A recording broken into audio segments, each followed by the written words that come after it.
the Ableton Push 2. Man, I've had this baby for a while. I've had this since it first came out in 2015 when they first introduced it to the world. Gets a little bit gucky in its old age. But I gotta say, this is probably the most essential piece of kit that I have in my studio and stage setup. It basically acts like a central hub for all the different things that I like to do with music and production and performance. There's just so many features packed into this guy. Since its release, I don't think there's any MIDI controller on the market that even comes close to the Push 2. Yeah, you got browsing, you've got recording, you've got these beautiful pads, you can do arranging, you can do mixing, you can do performing, all in one little unit. Push has a little bit more to offer than just its standard functionality. It is, after all, just a MIDI controller. So today I'm going to show you my 5 favorite Push 2 hacks that you won't find in the manual and how you can incorporate them into your own setup.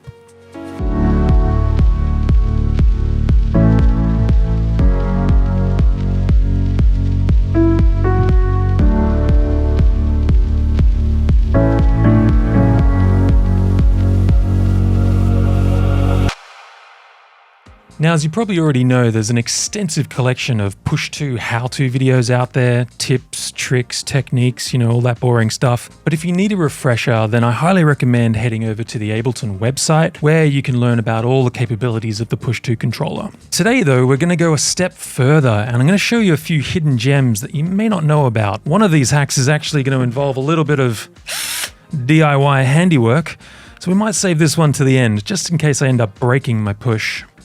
Now, these hacks are not all that musical, I must say. Some of these hacks could be used to incorporate into a live performance scenario to enhance that experience a little bit. More than anything though, it's just a bit of fun, and I thought you might enjoy it too. So let's start simple. Hack number 1.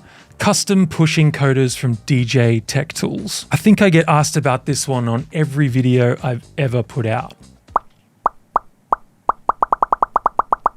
I've had custom encoders on my Push for about 2 years now. These are the chroma caps made by the overlords of DJ technology, DJ Tech Tools. You can simply purchase these online via their website. They have a nice collection of colors you can choose from. They are based out of San Francisco, so just take that into consideration with shipping costs. They also have a whole range of high quality USB and audio cables too, which I highly recommend. Super robust, super reliable. Come in a whole range of different colors. When I made my order online, my internet was kind of lagging at the time, and I accidentally put the order through twice. And so now I have like way too many of these USB and audio cables just lying around my studio, but they do come in handy. Hack number 2, MIDI Map pedal input from Unit 27. So this is a simple Max device that allows you to freely map the foot switch inputs on the back of your Push. By default, we have foot switch 1, which can be used as a sustain pedal, and we also have foot switch 2, which can be used for recording. But what Unit 27's device does is overrides those foot switches, so we can use something like a guitar pedal and freely MIDI map this just like you would a MIDI controller. I've tried so many times to incorporate pedals into my setup, but because we're limited to sustain and session record, and I use a lot of custom audio effect racks, I just never really got it to work. But now I can.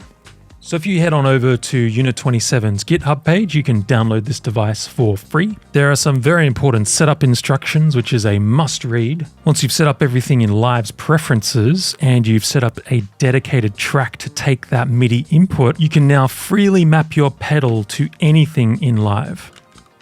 All right, so let's grab the Push 2 pedal remap, drop it onto our dedicated track. I'm just going to change the CC value here to 80, that'll do. Let's assign that. Go up to MIDI map mode, and let's just click on something simple like the track on and off. Click on our pedal. Bam! Just like that. Let's turn this off.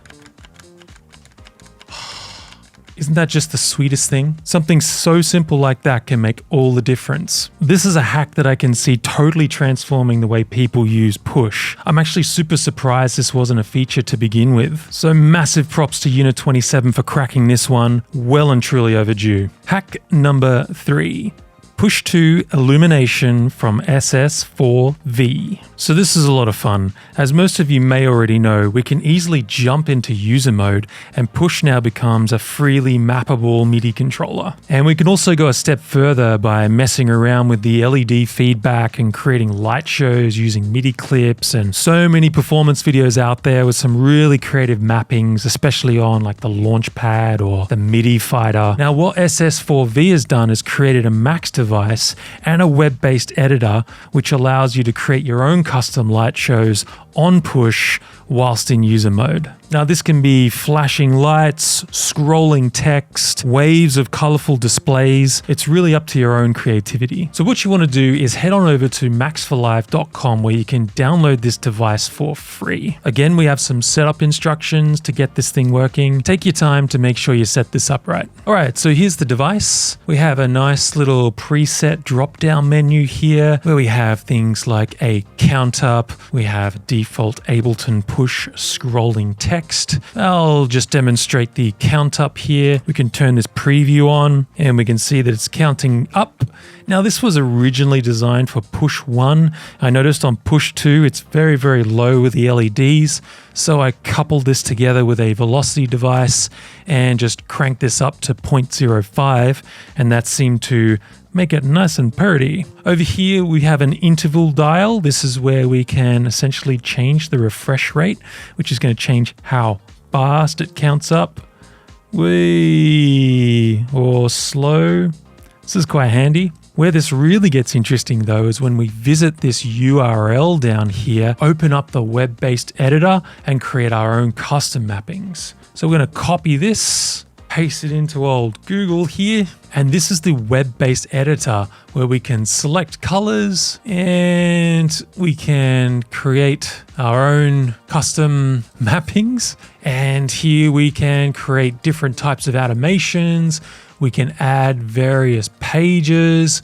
We can go through here and create our own animations. I won't show you how to go through this completely. You can discover this on your own. Once created our animation, we can copy that code, come back to live, paste it into here, and this is where we can preview our own custom mappings. What's cool about this is then we can also make a clip of that, and it's going to paste that into our MIDI track also. I went ahead here and created a couple of my own.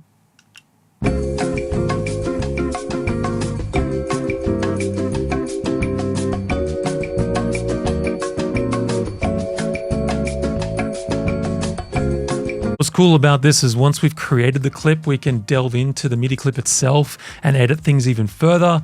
We can change the velocities, which is going to change the color. We can add more notes if we want to, which is going to affect the LEDs and how they display.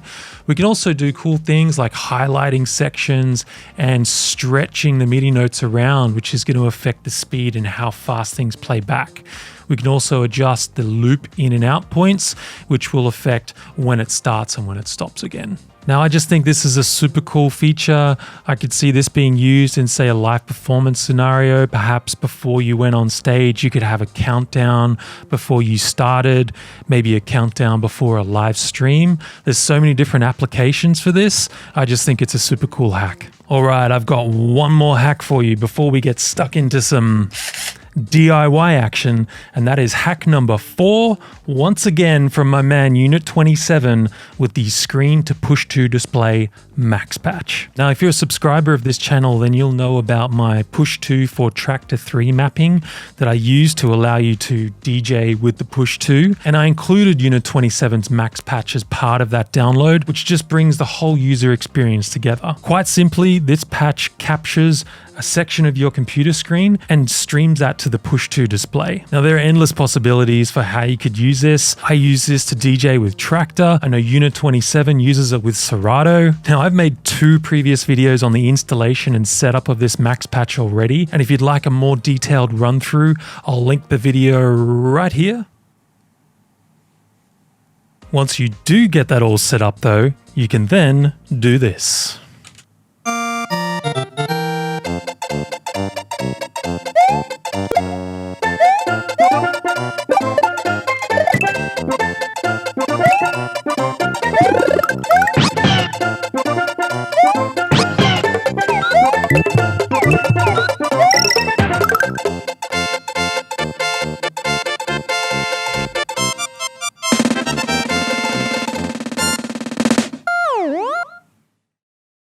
Okay, this one I'm a little scared for.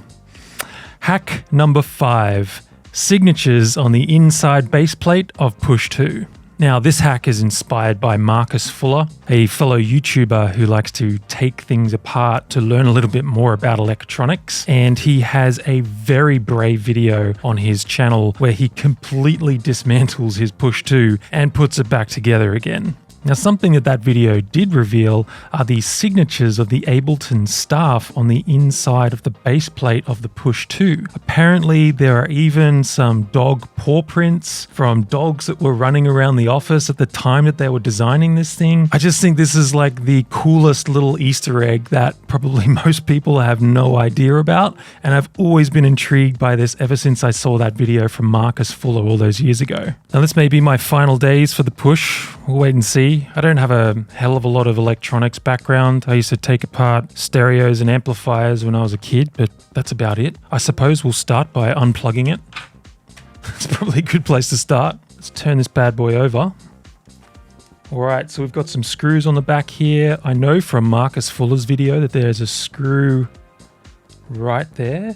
And there's also some screws. I can feel one there. There's one there. And I think there's two on this one underneath the rubber feet, just to make it really nice and difficult. So rather than peeling these back, I think I'm just going to drill them out. So it's doing absolutely nothing. Sort of getting somewhere. That's not working at all.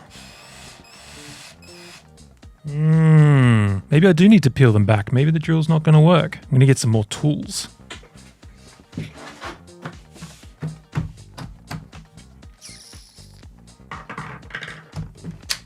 figured the best place to start is with the hardest ones, so we'll keep going. There you are. I found you. Too small.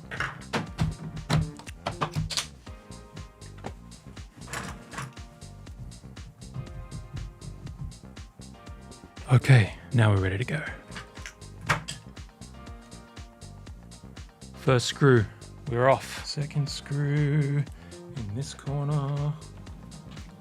Maybe I'll keep these on either side so I know where they go. This is going down here. You kind of press in, you can feel where the screws are because the rubber gives way a little bit.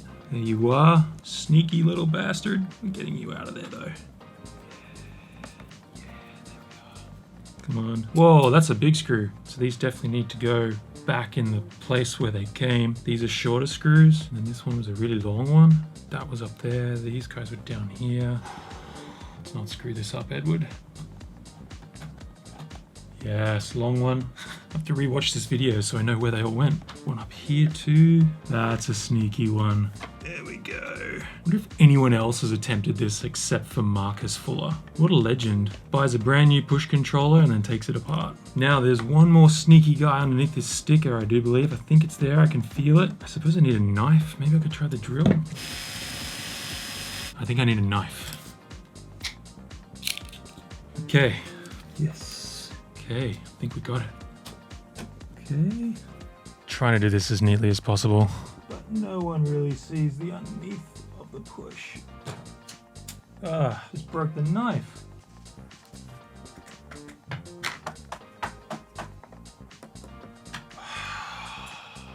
Yes. Yes. Long screw. Keep that one up here. Hoping these will all be the same size, these guys. All right. Actually, maybe I can get a better bit for this. Aha. Oh, that was easy. Long, short. I'm gonna need a numbering system. You have to write it on here. Pencil.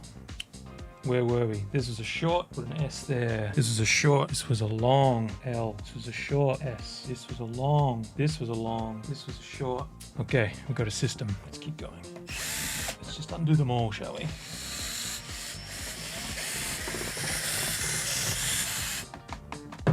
Long, long.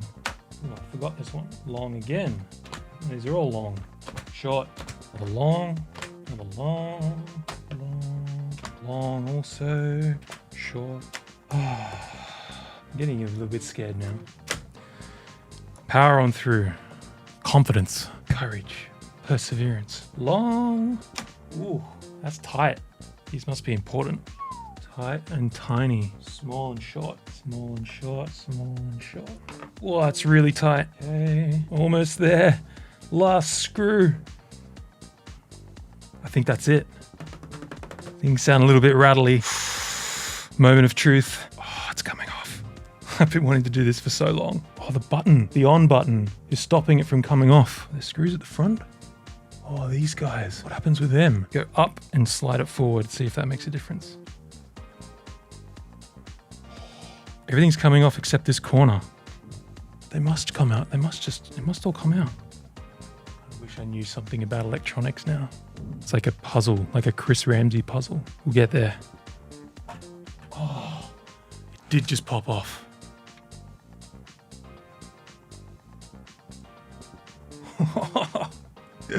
Yes. Oh, yes. That is so fucking cool. That's the dog paw prints. This is so cool. Let's see if you can see that. Let's get a nice, good view of that. Oh, there we go. There we go. All the signatures. Paw print. See if I know any of these names. I'm sure there's some people in here that I actually know, but actually having a little trouble reading these. Maybe because I'm not wearing my glasses. But that's just awesome. Just getting everybody who was involved in the process to put their names on the back of here, even the dogs around the studio. Must have been such a super exciting time for the guys at Ableton. So much care and attention went into this guy. It's so obvious from the way it's put together, and it shows the company as well as a bit of a differentiator. You know, they really only make two products, right? They've got Live and they've got Push, and they've got Link as well. It's not really a sellable product, but I think to have a company with that much influence over the industry with just these two products really says a lot about them. Got to give it to them. All right. I'm going to take a photo of this and then we better look at putting this bad boy back together. All right, let's do this. Got to be a technique. There you go. There you go. Nailed it first go.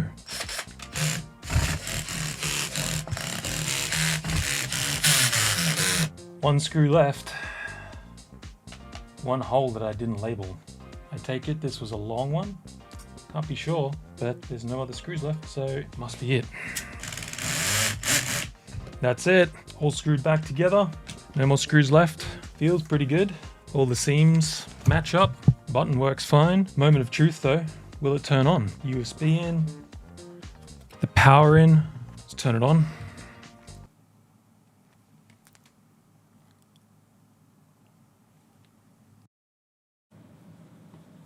Yes! It works. We're back. We are back. That had me sweating a little bit, but I'm I'm so happy that I actually attempted that because I've been wanting to do that for a very, very long time. Thank you to Markus Fuller for the inspiration. Definitely would not have attempted that or even known about it without seeing that video. You should definitely go check it out. I'm going to link that in the description, of course. But I think that's it for me today. I've well and truly gone above and beyond my capabilities, but that was fun. I hope you took something away from this. If you did have any other hacks for the Push 2, I'd love to hear about them. Please drop them in the comments. If you did like what you saw here today, please subscribe. It really does help. And remember to give this video a thumbs up also. Until next time, keep creating. Bye for now.